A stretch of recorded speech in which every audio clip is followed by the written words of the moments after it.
Amigos queridos, eu não estou aí junto de vocês fisicamente, mas saibam todos, não é, que desde o primeiro encontro Evangelho Nossa Luz, eu aplaudo de pé, com certeza, eu aplaudo essa iniciativa desse grupo de amigos aí que tomaram a decisão lá alguns anos idos de começarem esse encontrão, né? Esse encontrão espírita durante o carnaval, assim como fazem também os nossos companheiros de outros credos religiosos, católicos, irmãos das religiões protestantes, também fazem seus retiros. Isso é altamente positivo, que serve para, além de unir as pessoas na convivência por um tempo mais prolongado do que somente uma palestra, uma reunião na casa espírita, também é fundamental a energia que se irradia, né, essas mentes coletivas irradiando energias positivas que vão auxiliar no equilíbrio, né, das energias do planeta nesses dias, desses festejos, desta festa pagã, digamos, assim foi o início, né, que se realiza. Então é muito importante esses encontros, é muito importante a responsabilidade de todos nós nesses dias, estejamos na casa espírita, fora da casa espírita, que estejamos como espíritas, tenhamos um comportamento de espíritos espíritas, irradiando energias para auxiliar no equilíbrio, né, da atmosfera do planeta, da atmosfera psíquica do planeta. Então, as minhas mais sinceras vibrações de carinho para todos vocês. Fomos convidados para refletirmos a respeito de Paulo de Tarso, o apóstolo do Senhor. Usaremos aqui como referência os livros Atos dos Apóstolos, escrito por Lucas, e a obra Paulo Estevão, ditada por Emmanuel e psicografada por nosso saudoso Chico Xavier.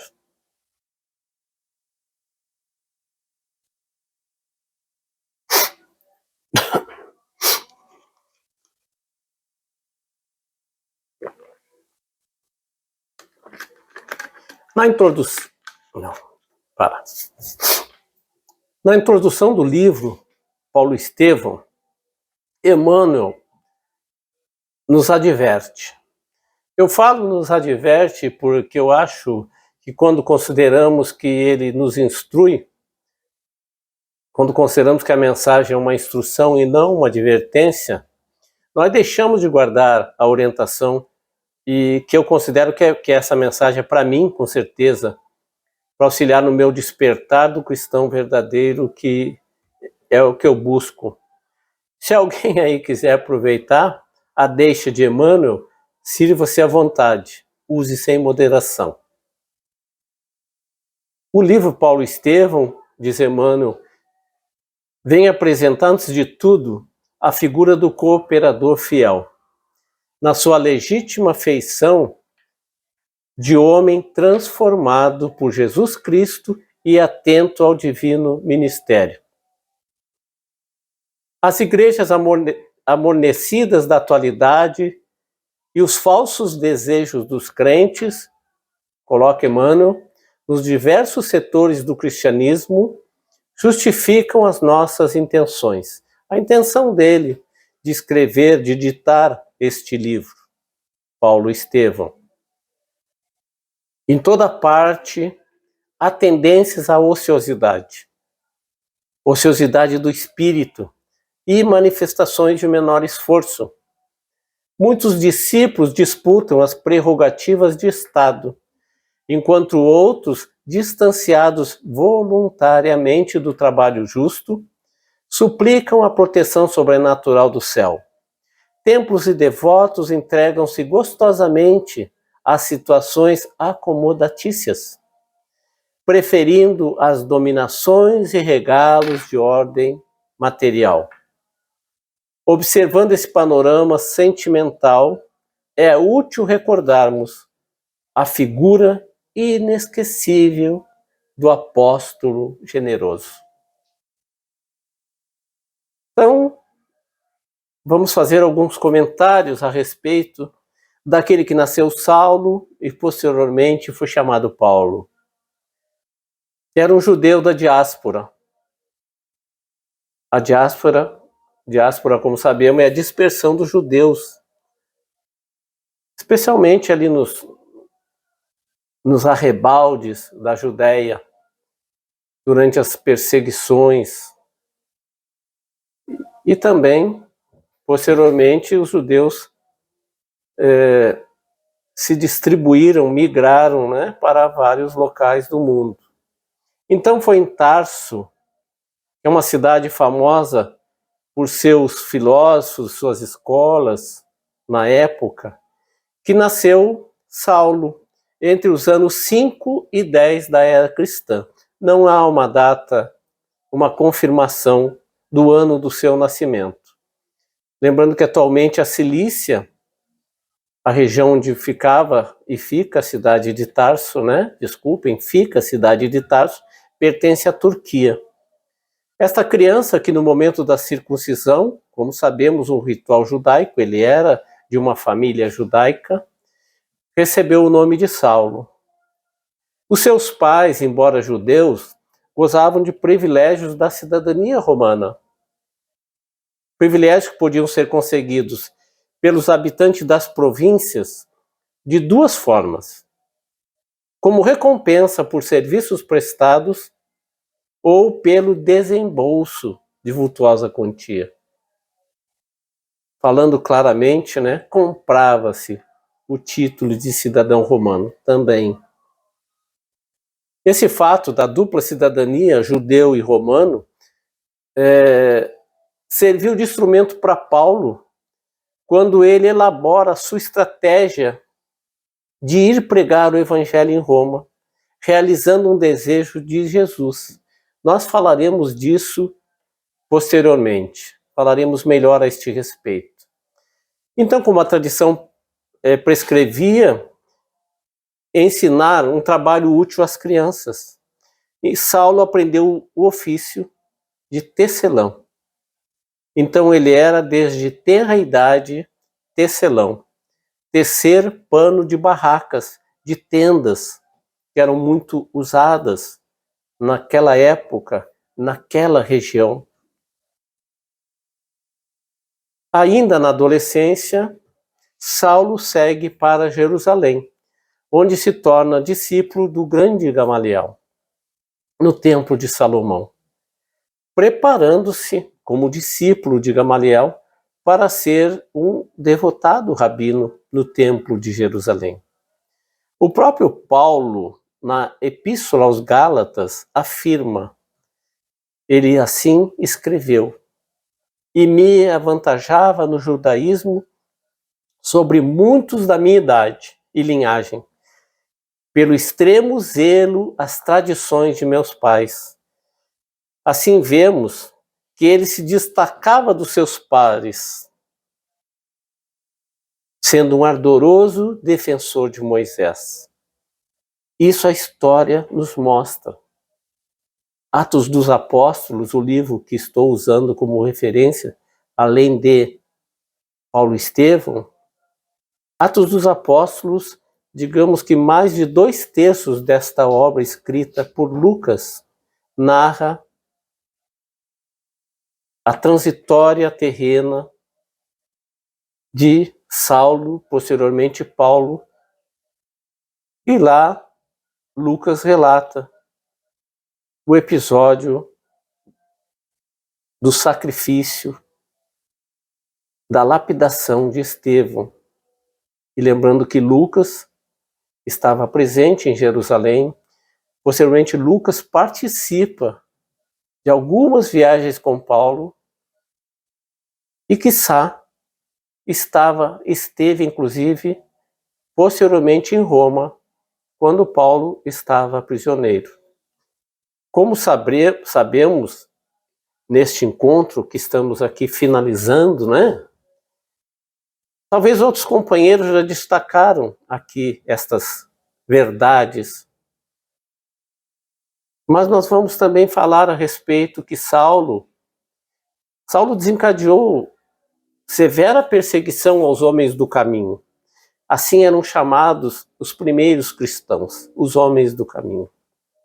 Saulo considerava que seu primeiro grande triunfo contra o Nazareno, que ele odiava, e dessa forma odiava os homens do caminho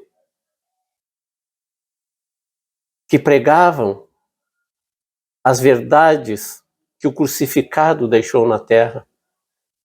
Então, ele considerava que um dos seus grandes trunfos nessa perseguição havia sido a lapidação do jovem Estevão.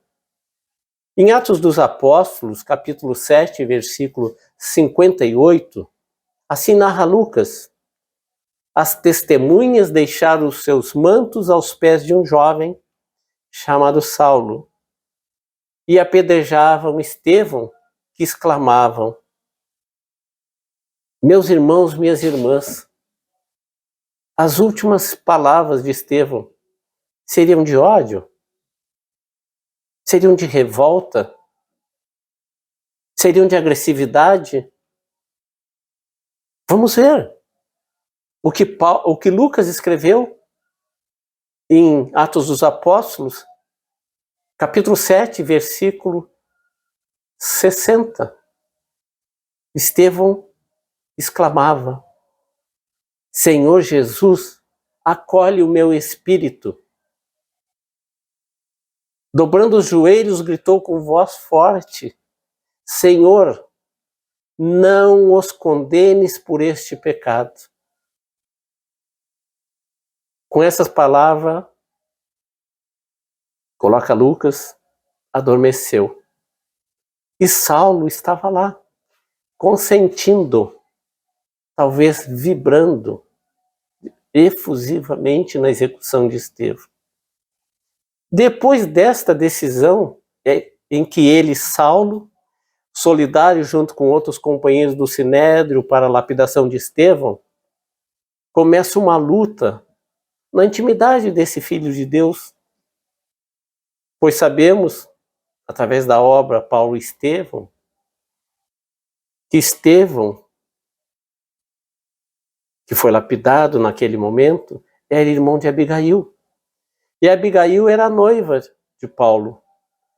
Mas Abigail julgava que Estevão estava morto desde muito tempo, pois ele estava desaparecido.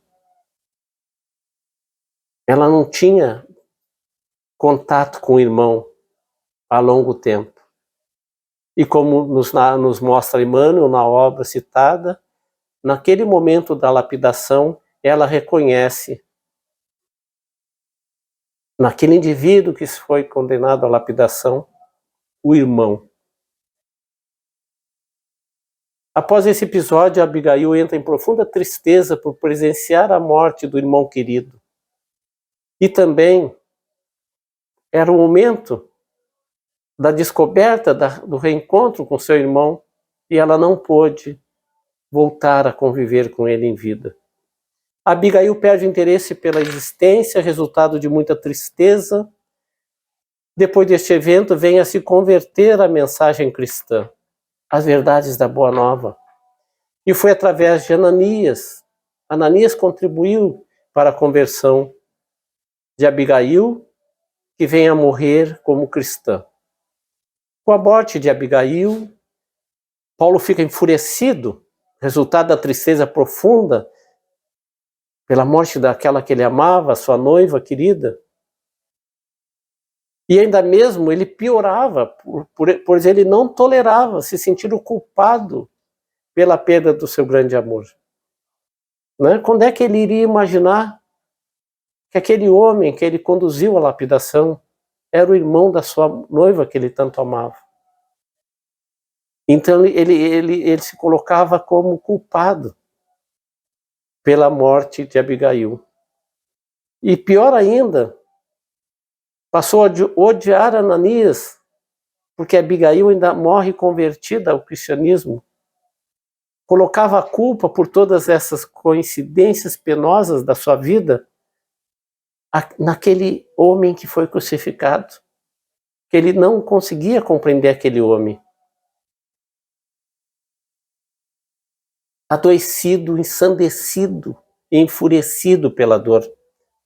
O orgulhoso fariseu transfere toda a sua mágoa, a sua revolta, a sua frustração para Jesus. Ele tinha que achar um culpado. Nós, às vezes, também somos assim. Ele tinha que achar um culpado, então ele transfere para Jesus e para seus seguidores. Ele potencializa aquele ódio que ele já possuía, esse ódio pessoal ao Messias. Agora decidido, resolve concentrar então todos os seus esforços na punição e corretivo de quantos encontrasse descumprindo as leis de Moisés. E revoltado, ele convence o Sinédrio que se em Jerusalém havia alguma paz, era resultado da prisão dos principais líderes da Igreja do Caminho. Mas o mesmo, segundo Paulo, na sua colocação diante do Sinédrio, não acontecia em outras cidades. E diz ele que eram frequentes os distúrbios provocados pelos adeptos do Cristo. Elabora ele, então, um plano de perseguição aos cristãos, especialmente dirigido a Ananias. Era o alvo do seu ódio maior, pois Ananias foi o responsável direto pela conversão de Abigail. Paulo defende seu plano no Sinédrio, alegando que em Damasco, um velho chamado Ananias está perturbando a vida de quantos necessitam de paz nas sinagogas. E como sabemos, o Sinédrio lhe dá carta branca para agir contra os cristãos perseguidos. E aquele homem enfurecido tem a permissão para agir. Eles já tinham a liberdade para matar. Agora, imaginemos se existe uma liberdade maior do que a autorização de matar. Protegido por outros companheiros, ele parte para Damasco para pôr em prática seu plano meio macabro, mas naquela mente anestesiada pela frustração da vida amorosa, entorpecida pelo ódio.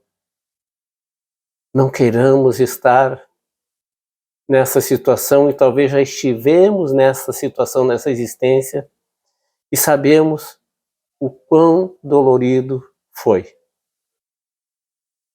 Então, piedade dos irmãos que assim se encontram, pois nós, quando assim estivemos, suplicamos que Deus tivesse de nós piedade nas nossas aflições pungentes. E nós sabemos então que Paulo então parte para Damasco.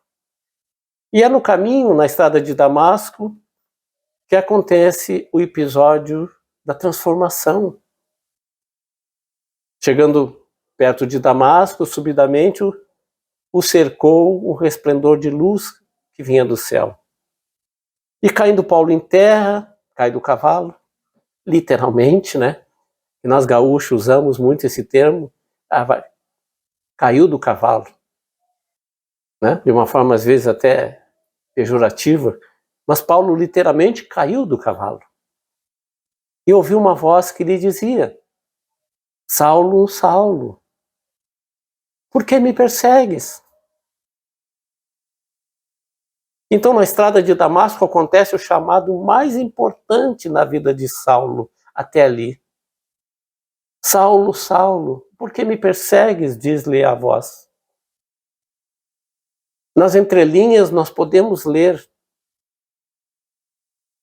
o ideal que Cristo reservava para Paulo naquela existência. Podemos ler nas entrelinhas: por que, Saulo? Se és o vaso escolhido para levar a minha palavra a todas as gentes. Disse a voz para Paulo: eu sou Jesus. A voz daquele ser de luz que se materializou, que se corporificou, vindo daquela nuvem luminosa, digamos. Eu sou Jesus a quem tu persegues. Duro é para ti recalcitrar contra os aguilhões. E Paulo, tremendo e apavorado,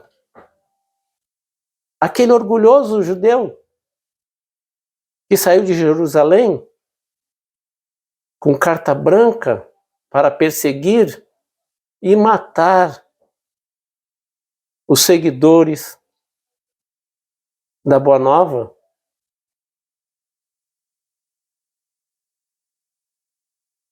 assustado, diz ao Senhor,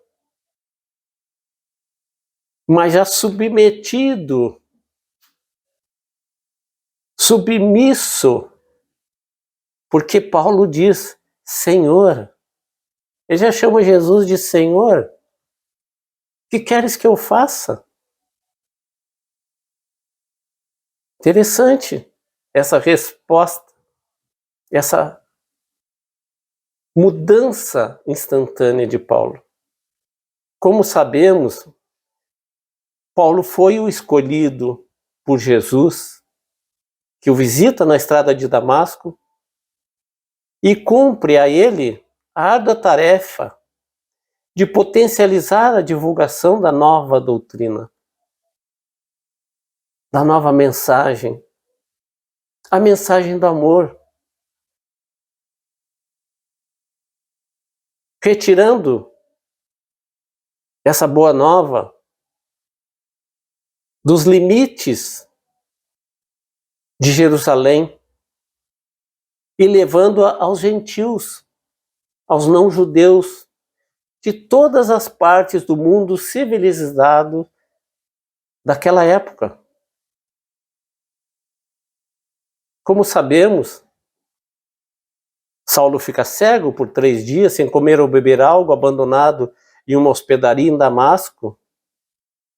Mas foi fundamental esses 3 dias de jejum do corpo físico e jejum da mente, que é o que Jesus nos recomenda. Jejum e oração.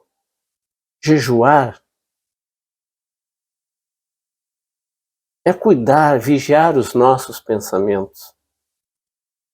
E fica ele então ali 3 dias de profunda reflexão a respeito da sua vida até ali, daquele encontro, daquele instantâneo, daquele momento com aquele indivíduo de muita luz que radiava amor, que envolveu-o. E aquele indivíduo, seus seguidores eram alvo da odiosa perseguição por julgar serem as pregações grandes mentiras. Mas agora ele tinha certeza da sobrevivência da alma. Ele tinha certeza da ressurreição dos mortos, pois foi o próprio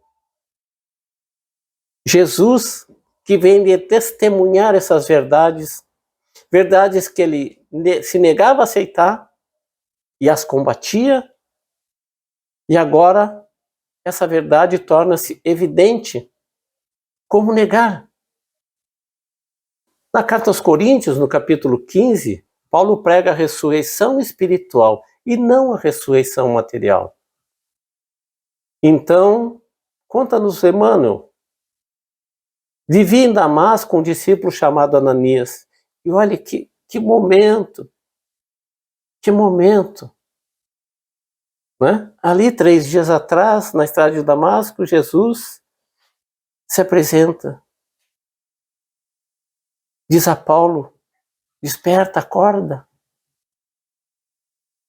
E agora, Jesus está em Damasco, na humilde morada de Ananias. E Ananias tem essa visão de Jesus. E Jesus lhe diz, Ananias. E Ananias responde, estou aqui, Senhor. Ah, que pudéssemos exemplificar, Ananias. Estou aqui, Senhor. E dizer o que Paulo disse, o que queres que eu faça, mestre?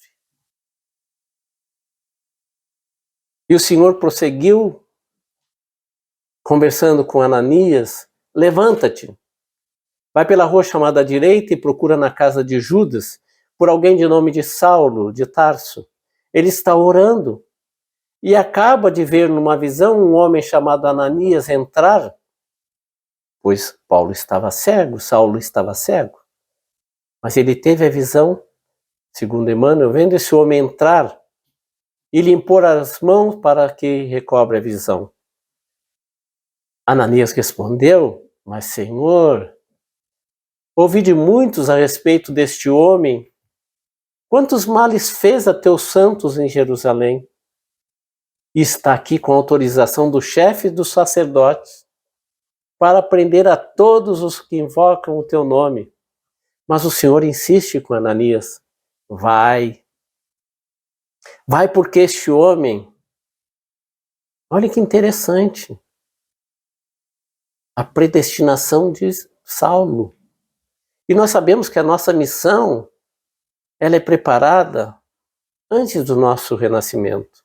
E não há ninguém sobre a face da terra sem uma missão.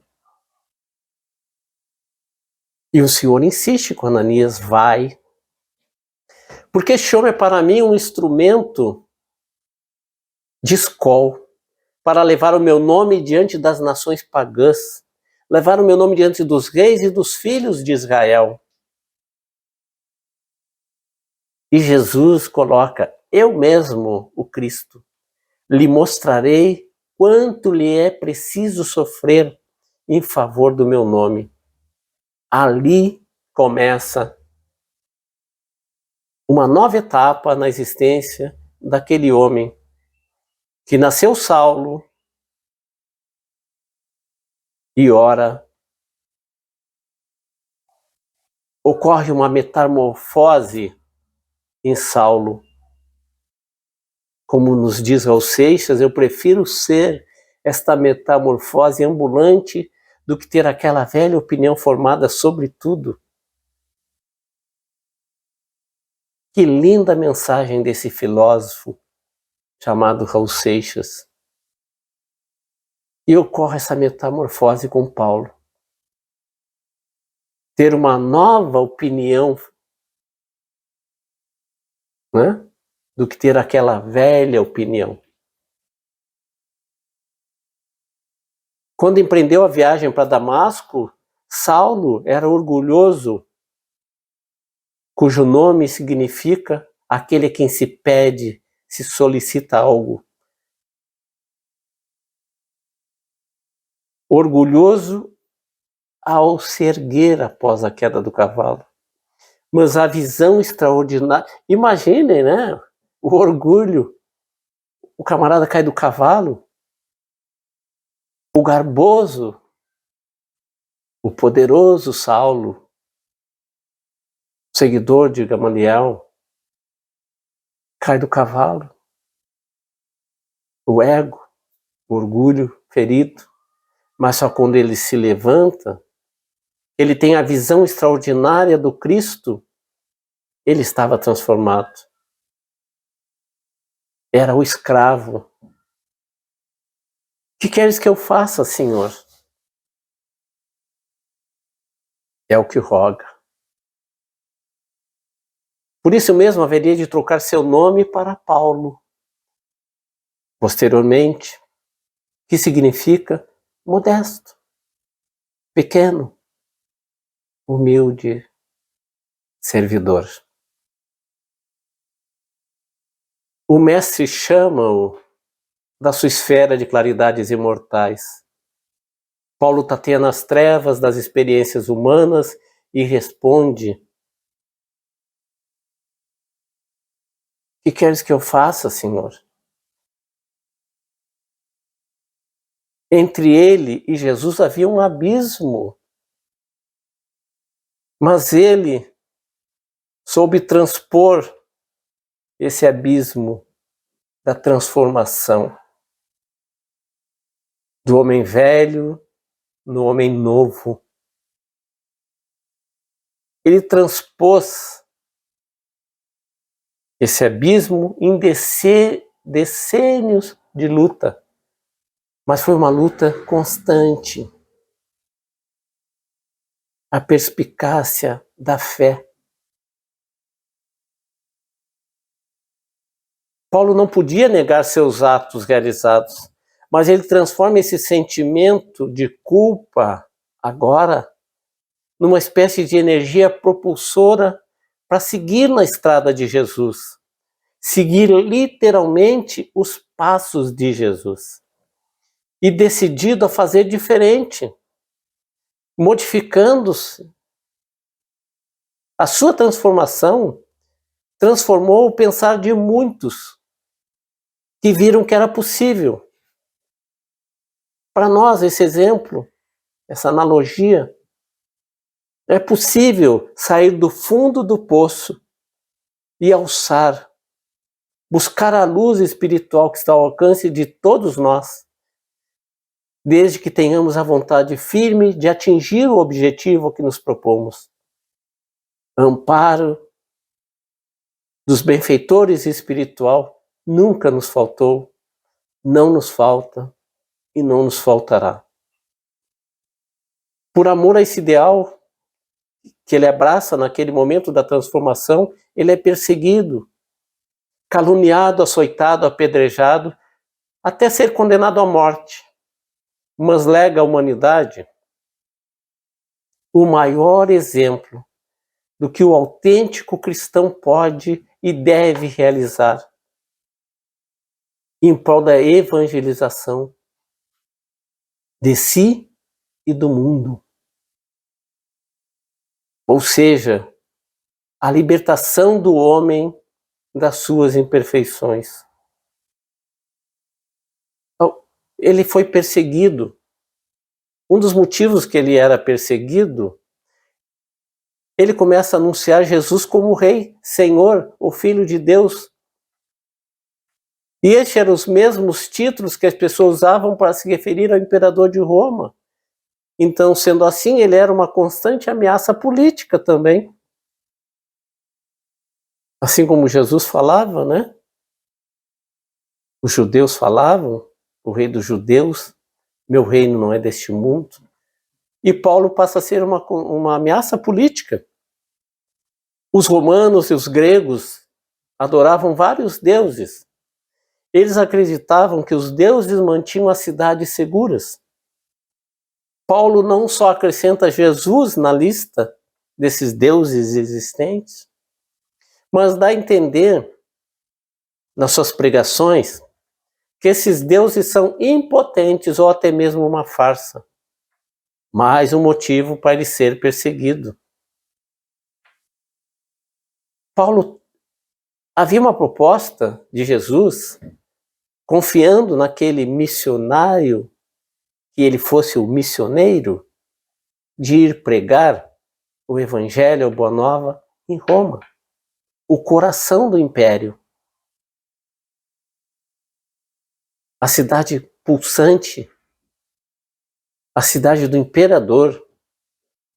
E é uma passagem em Atos dos Apóstolos, capítulo 22, versículo 30, onde fala que numa das pregações de Paulo, né, o Saulo convertido, em Jerusalém, ele acaba sendo preso pelo Sinédrio, acusado pelos judeus que lá atrás o aplaudiam em tempos passados, Mas quando ele é apresentado ao comandante romano, ele se soltou. Não viu nada de grave naquelas acusações que tinham somente caráter religiosos.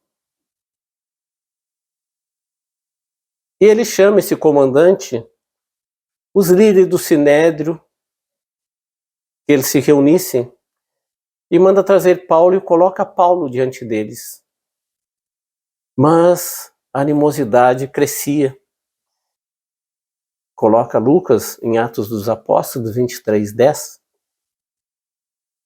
Receando então que Paulo fosse despedaçado pelos líderes do Sinédrio, o comandante ordenou que os soldados descessem até ali e tirassem ele do meio dos sacerdotes e devolvessem ele ao quartel. Pois na noite seguinte, o Senhor apresentou-se a Paulo e lhe disse, Atos dos Apóstolos, capítulo 23, versículo 11. Tem confiança. Assim como deste testemunho de mim em Jerusalém, é preciso que sejas minha testemunha também em Roma.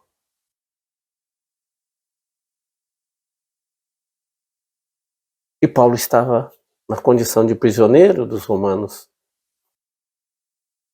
Temendo pela sua vida, os romanos o transferem para Cesareia. E lá em Cesareia, ele é julgado.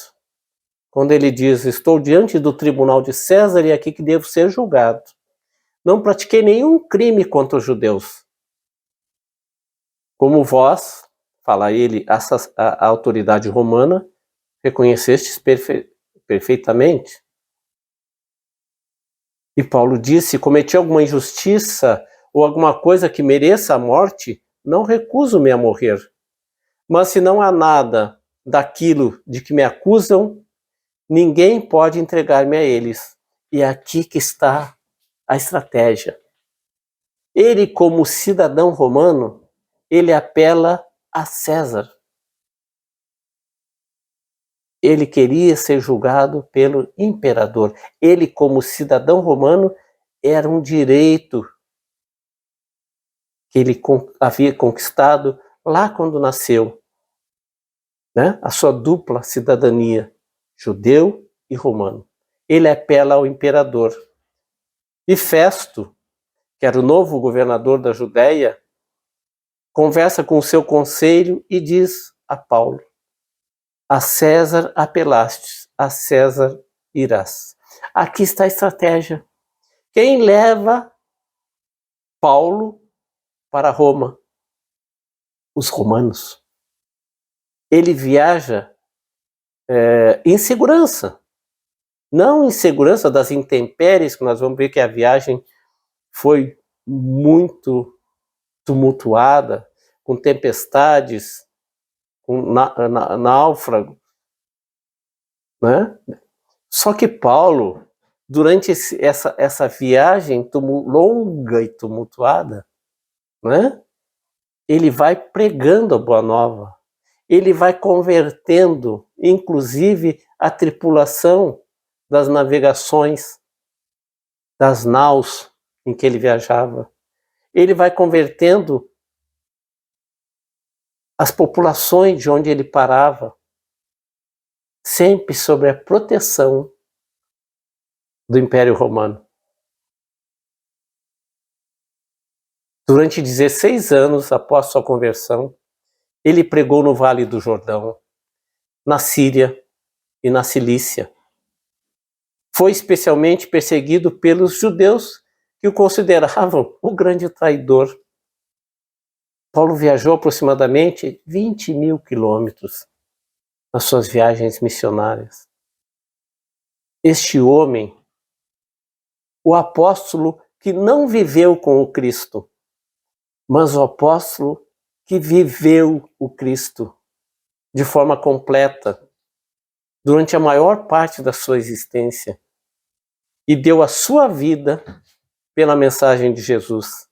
Ele deu a sua vida para que a mensagem de Jesus abraçasse o mundo civilizado daquela época.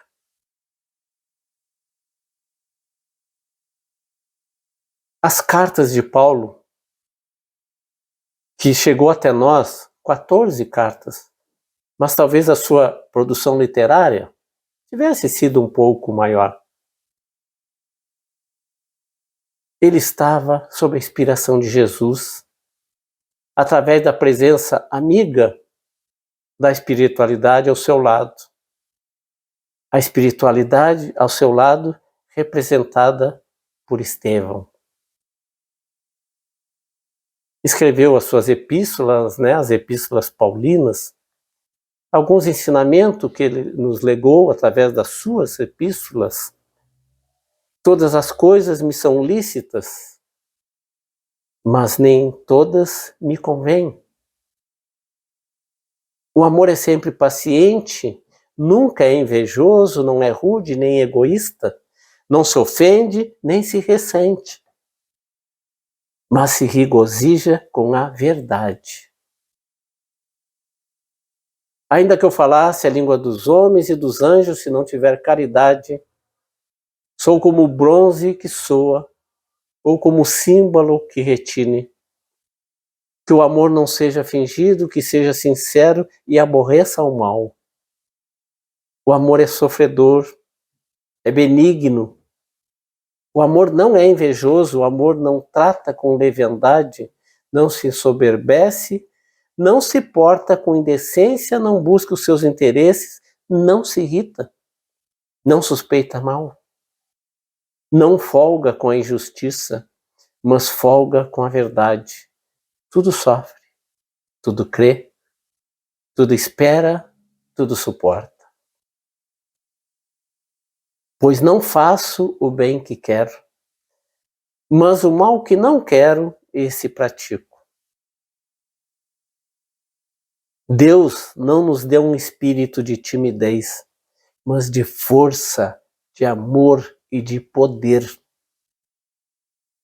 Nós, que somos fortes, nos ensina Paulo, devemos suportar as fraquezas dos fracos e não agradar a nós mesmos. Suportar, não meramente tolerar ou aguentar, mas sustentar com amor. A missão de Paulo pode ser resumida em 3 palavras: fé, esperança e caridade. Lá na primeira carta aos Coríntios, no capítulo 13, versículo 13, ele assim diz: agora, portanto, permanecem fé, esperança e caridade. Essas 3 coisas, a maior delas, porém, é a caridade. E Kardec nos coloca no Evangelho segundo o Espiritismo, no capítulo 15, no item 7, que é bem interessante. Por que das 3 ficava somente a caridade? Porque a caridade, diz Kardec, sem equívoco, está acima até da fé. É que a caridade está ao alcance de toda a gente, do ignorante, do sábio, do rico, do pobre. E para praticar a caridade, diz Kardec, independe de qualquer crença particular. Por isso que ela está acima da fé e da esperança.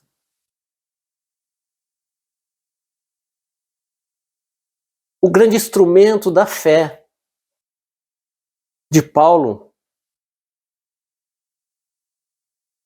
vem que ele testemunhou lá na estrada de Damasco a ressurreição do Cristo. E a ressurreição do Cristo é esse seu grande argumento decisivo em relação àquela esperança que nasceu na estrada de Damasco. Ele viu o Cristo vivo e recoberto de luz, depois de estar anos oficialmente morto.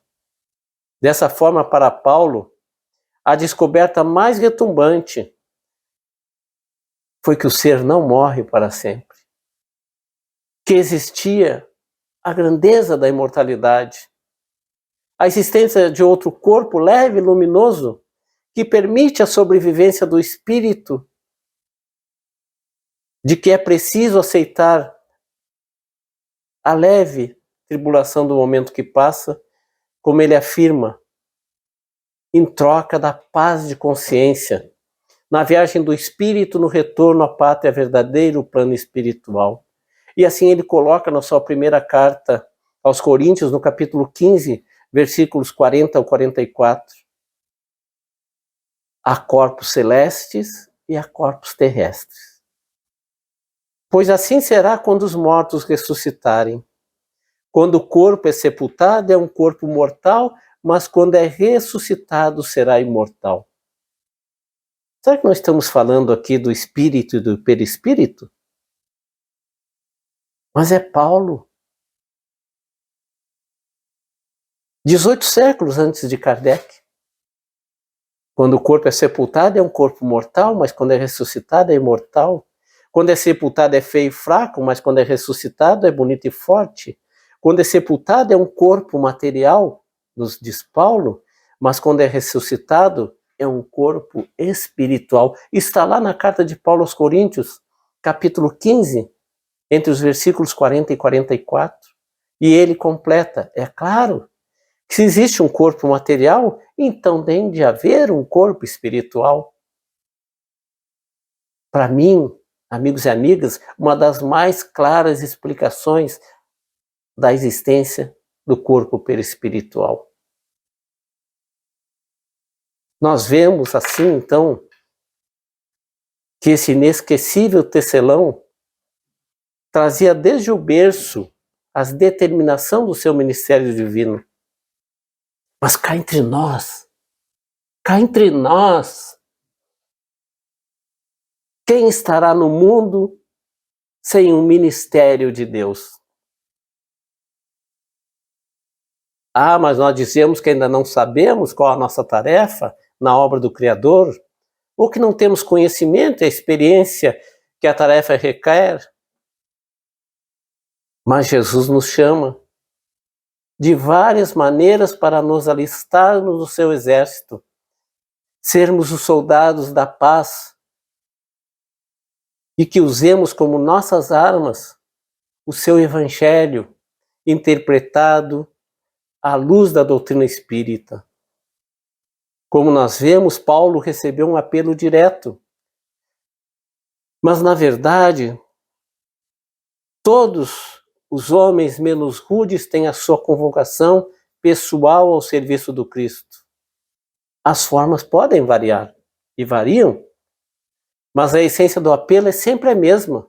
O convite ao ministério chega, às vezes de maneira sutil, inesperadamente, mas nós, na grande maioria, resistimos ao chamado generoso do Senhor até que venha a abençoada dor.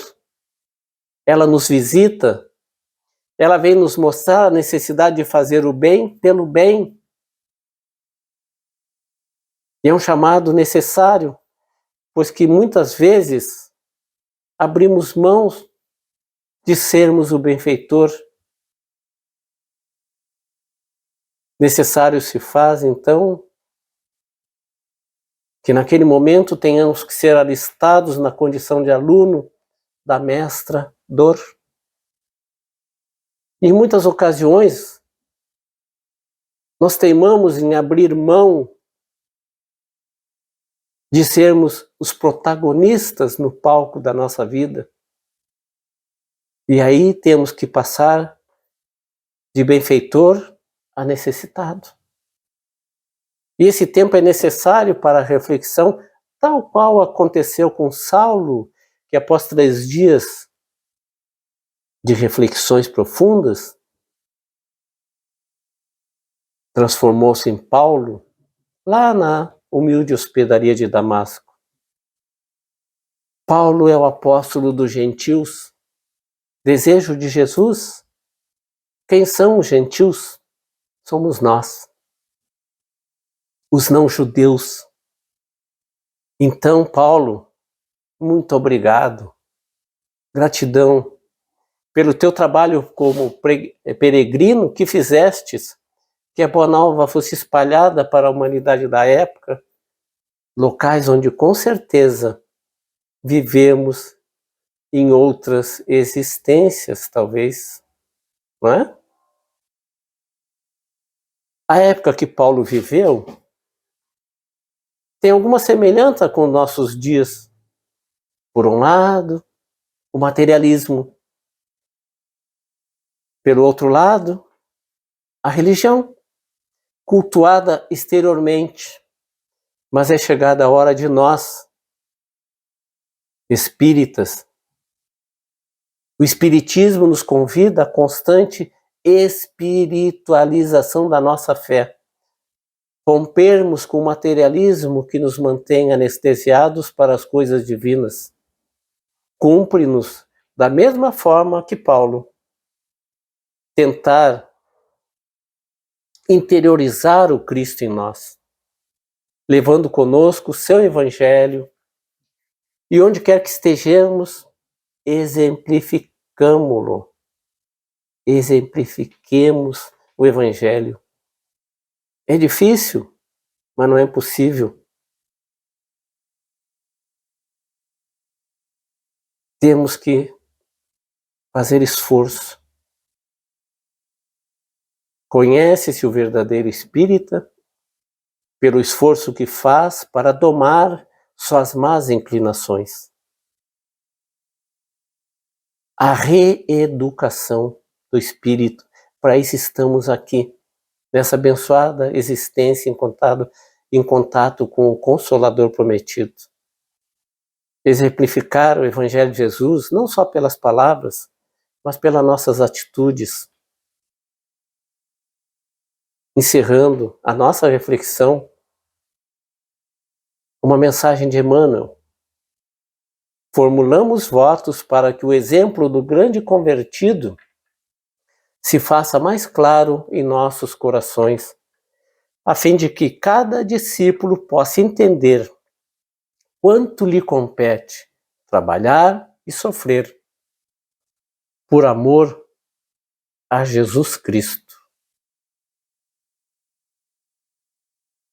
Supostamente, em tese, pode ser verdade que Paulo esteve preso junto com Pedro. A história até nos narra que eles teriam sido condenados e mortos no mesmo dia.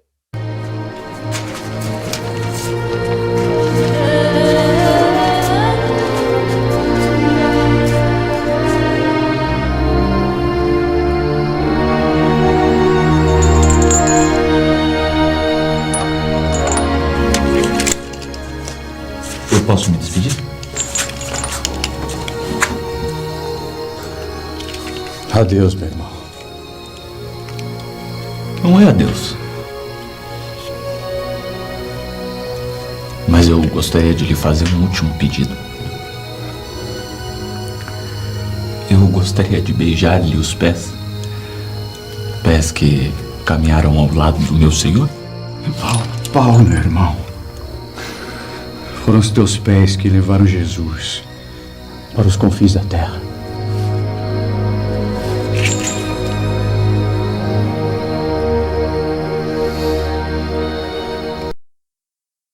Amigos queridos, agradecido estou pela oportunidade de estar aqui junto com vocês